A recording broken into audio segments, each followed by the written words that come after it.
This is the solution to the challenge that I issued in the previous lesson where I asked you to create a simple ticketing system based on just a handful of rules and instructions. If you didn't complete this and you're stuck, this is the purpose of this video. I'm going to go through things quickly, watch only enough of this to get unstuck, and then you can continue on. I also will demonstrate the two bonus features in this video as well that I didn't demonstrate during the course of this series of lessons, but everything else that I do here you should have at least seen me do once during the course of the videos in this micro course. However, I understand that you may have consulted other books or websites, so your solution might be a little bit different than mine. There are obviously different ways to accomplish just about everything. Don't sweat it. As long as it works, ship it. That's the #1 rule in software development. I'm joking. All right, so let's go ahead and get started. We're going to create a simple ticketing system using ASP.MVC Core. We're going to allow authenticated users to add or close tickets. We're going to only display open tickets. We're going to capture but not display the username when a user creates a ticket. And we're also going to use this list of columns for a new model class called ticket. So let's get started by creating a new ASP.NET Core web application. You can see I just used a little link off the start page to do this. I'm going to call this Ticket Challenge and click OK. And we're going to select the web application template. We're going to change authentication to individual user accounts. Click OK. And the very first thing we're going to do after we close this little nice pretty start page is to go to our migrations, and we're actually going to commit this against the database by updating the database with this first initial migration. So let's go ahead, go to the tools, go to NuGet Package Manager, go to the Package Manager console, and select Update Database. Then after that is created and updated with the tables for ASP.NET Identity. The next thing I'm going to do is add a new class to our models folder called Ticket. And here I'm going to use Ticket ID name description, open by, close by. We'll go ahead and add this even though I know that's a bonus feature. I know I'm going to do it. So let's go ahead and get started with that. Prop int ticket ID, prop tab string name, prop string description, prop string opened by, prop string closed by, and then prop bool closed. Okay. Next step would be then to mark these two columns in particular using the scaffold column data annotation, setting it equal to false. Let's go ahead and make sure we pull in that using statement for the system.componentModel.data annotations. I just hit Control period on my keyboard under the red squiggly line. That gave me the option to add that using statement. Now that we've added it, and you can see that IntelliSense lights it up in my code window, I'm going to go ahead and copy and paste that over the closed by as well. Awesome. So the next step then is to go to the application DB context, make sure that we add a DB set. So prop tab tab. We're going to go DB set of type ticket, and I'm going to call this tickets, the pluralized form. That's what I want the table to be named as well. And I'm going to go ahead and Control-Shift-B to build the project thus far.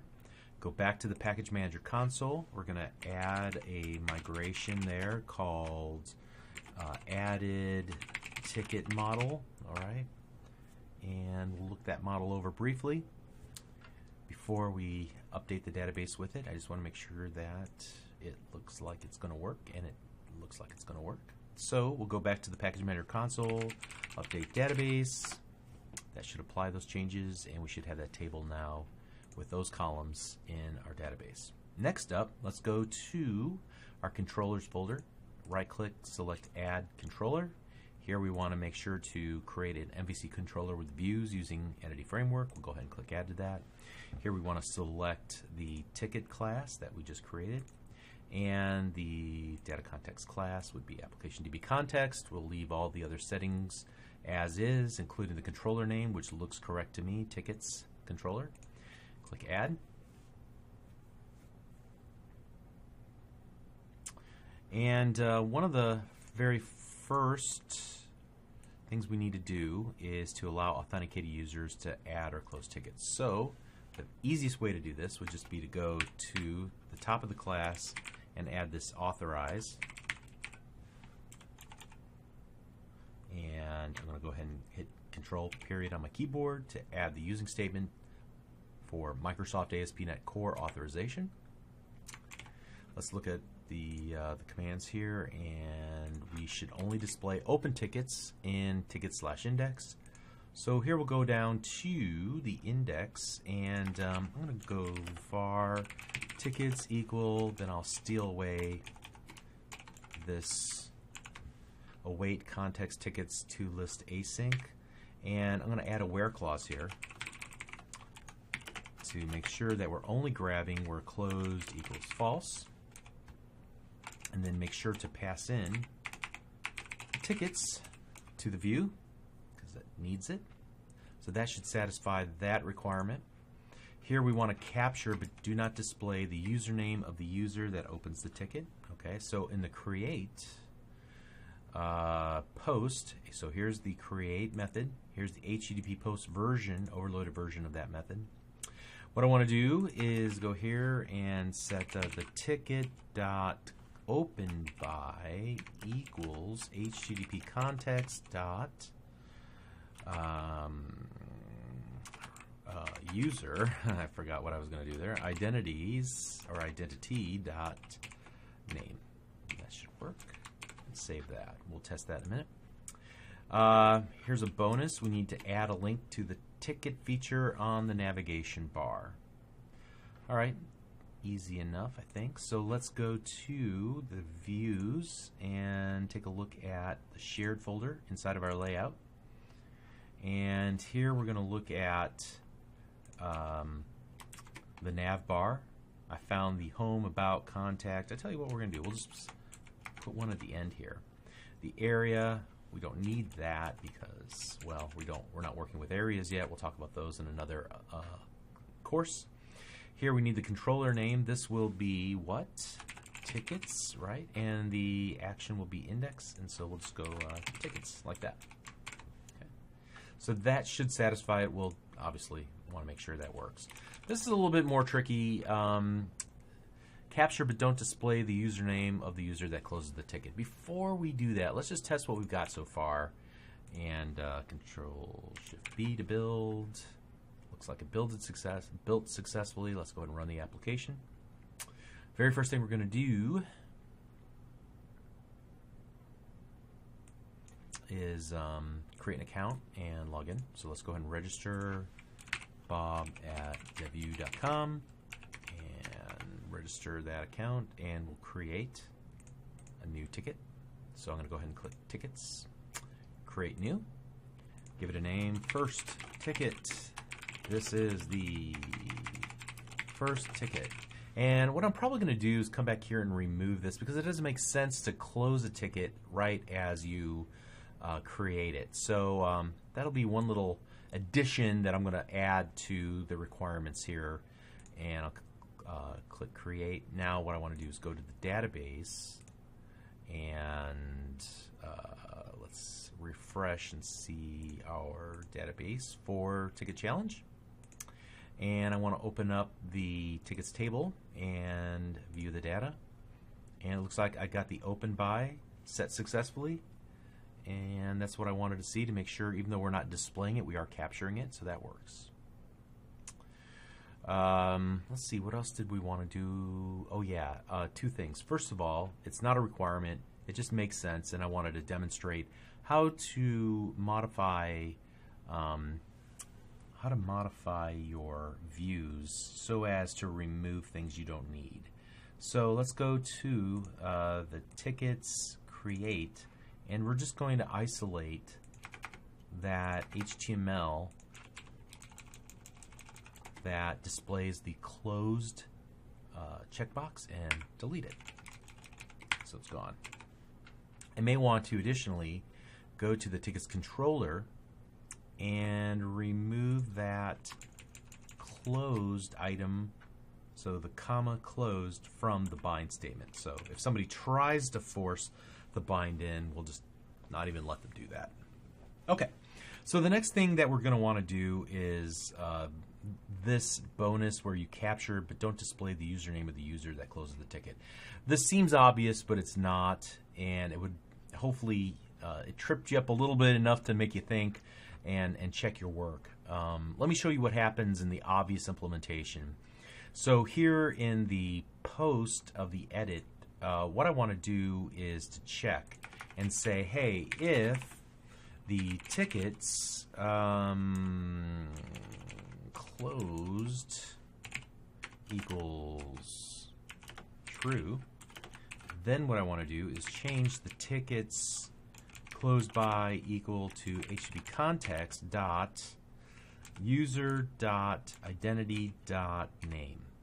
All right, and you think, okay, well that seems pretty good. That should work. It's just missing one little piece before we can get it to actually work. So let's go ahead and run the app and watch it work. And in fact, I'm going to go ahead and register a different user just so we can make sure that something is not, so we don't confuse the issue. This is a different user logging in, looking at tickets, and then being able to edit one of them and close it, right? And so we're going to click Save. And now let's check our table. And this is where things get a little bit interesting. We see that as we refresh this table, it's closed now. It's closed by Bob at LearnVisualStudio.net, but wait a second. I know that it was opened by Bob at DevView.com. What happened? Why is that piece of information not there any longer? The reason is this. Let's close that and go back to our tickets controller. Okay. So we are taking the model, the model that's been bound by the model binding system, and putting it into a new instance of ticket. It'll have the same ID and all of the information about the ticket, and we're just going to set one property of it, the closed by, that's not in the page. We're going to set it to a specific name and then update that ticket. And so how is it going to update? It's going to look for the ID of that ticket, which happens to be 1 or 2 or whatever, and it'll find it and then overwrite all the properties of ticket. If we were to set a breakpoint here and go through this scenario one more time, so let's go ahead, run it. We don't even need to log in as different users. That won't matter here. I just want to be able to set a breakpoint and take a look at what's going on. So let's log in as Bob at DevView. We're going to create a new ticket, and I'm going to call this second ticket. This is the second ticket, and click Create. And now I go to edit this ticket, and I'm going to go ahead and say, hey, it's closed, and hit Save. We come to this breakpoint. The ticket's closed property is set to true. But wait, before I do anything else, let's just take a look at this ticket that's been handed to us by the model binding and notice each of the properties. Closed equals true, closed by equals null. That's what we would expect at this point in line 106. In line 108 or 9, I would expect that to be, Bob at DevView.com. The description, the name, that's all good. But wait a second, open by is null. Why is open by null here?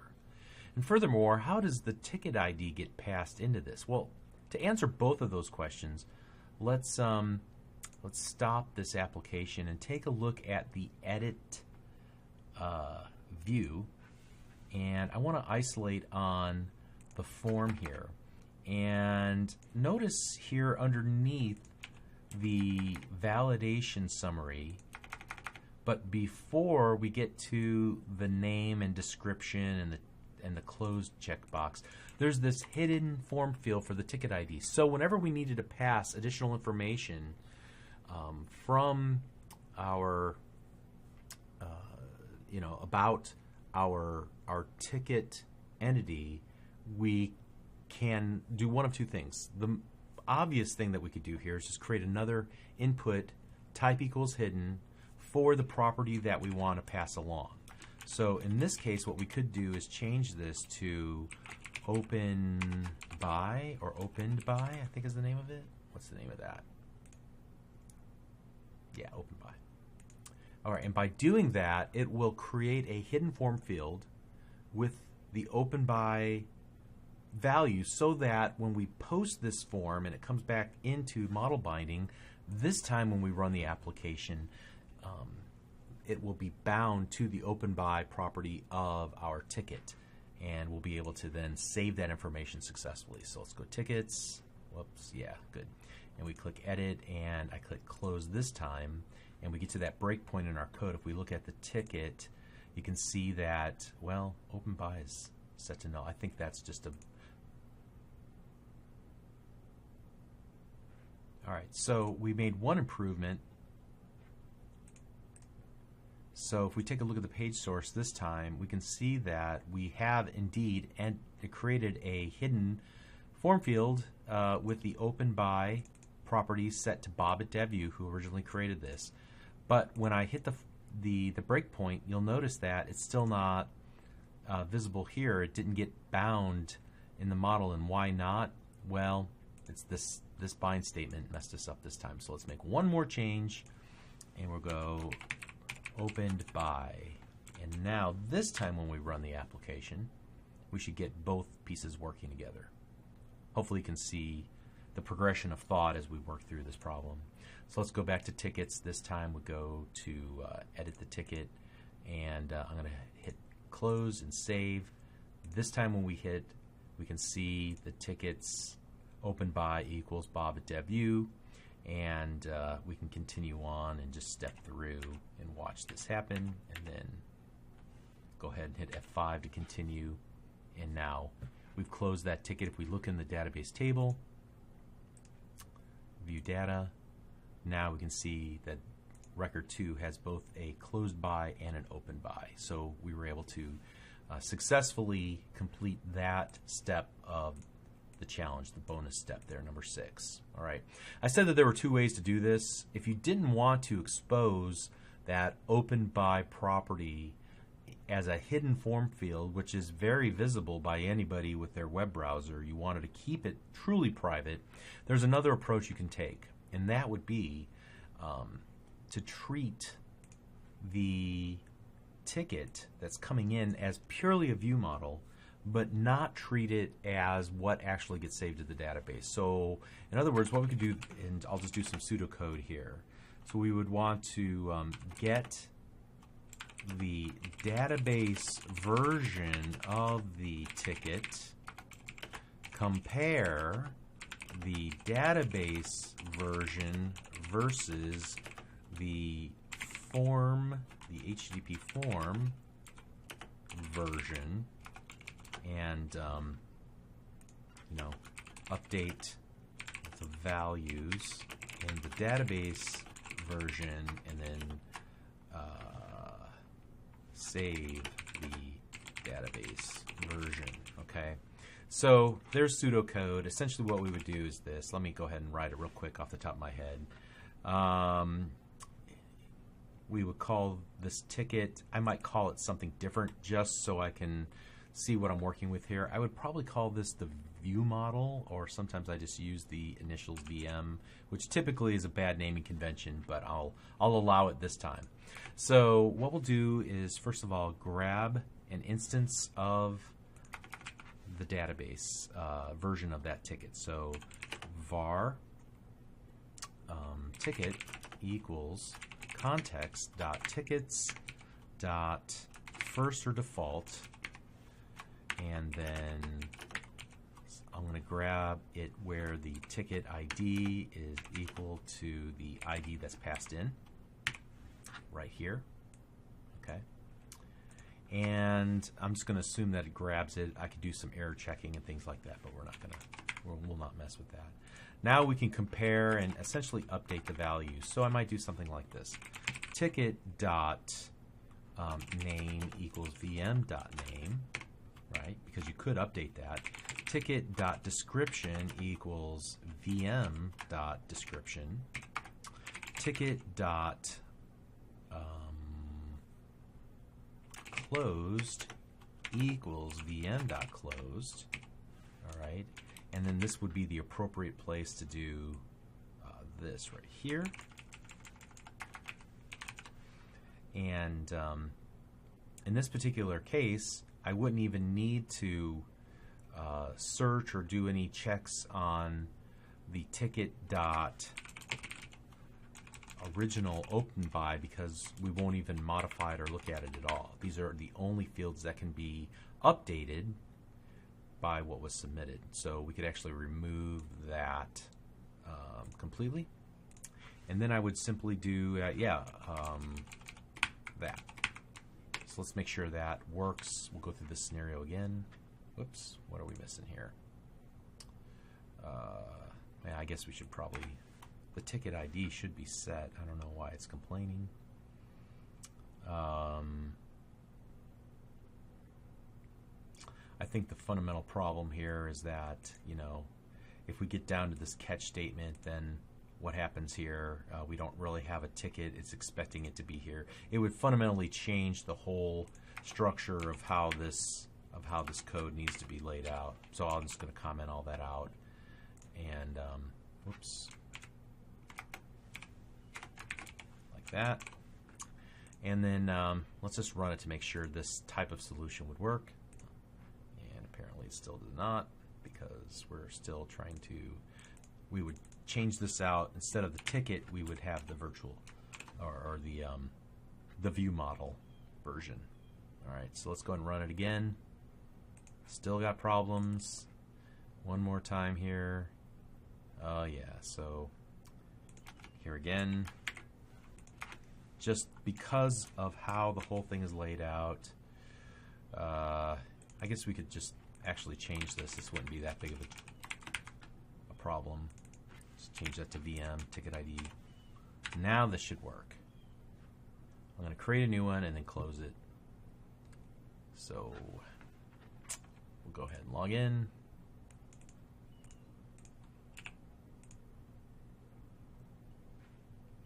And we'll go to tickets. We're going to add a new one. Call this third ticket. This is the third ticket. Okay, and hit create. And then we'll go and edit it and hit close and save. And look in the database to make sure all is well. Refresh. And let's see, yeah, it saved everything. So those were two different approaches. One is, if you don't mind, the field being actually, in this case, the open by being part of the HTML, even though it's a hidden form field. The other one is, if you want to keep that private, you don't need to put it out in a hidden form field. You can just take the approach that I took with just grabbing the record a second time, comparing the values, and then saving it. Okay, so I think that would be the solution, everything that we've asked for here, and that should pretty much work. All right, did you get pretty close? If not, you might want to just go back and revisit some of the concepts. We didn't do anything all that dramatically difficult, and really building an application at this point is not your number one priority. Understanding the relationship between the various objects is really what we were going for, and hopefully we've accomplished that here in a couple of hours. So that's pretty much all I have. We'll wrap it up in the next video. Thanks.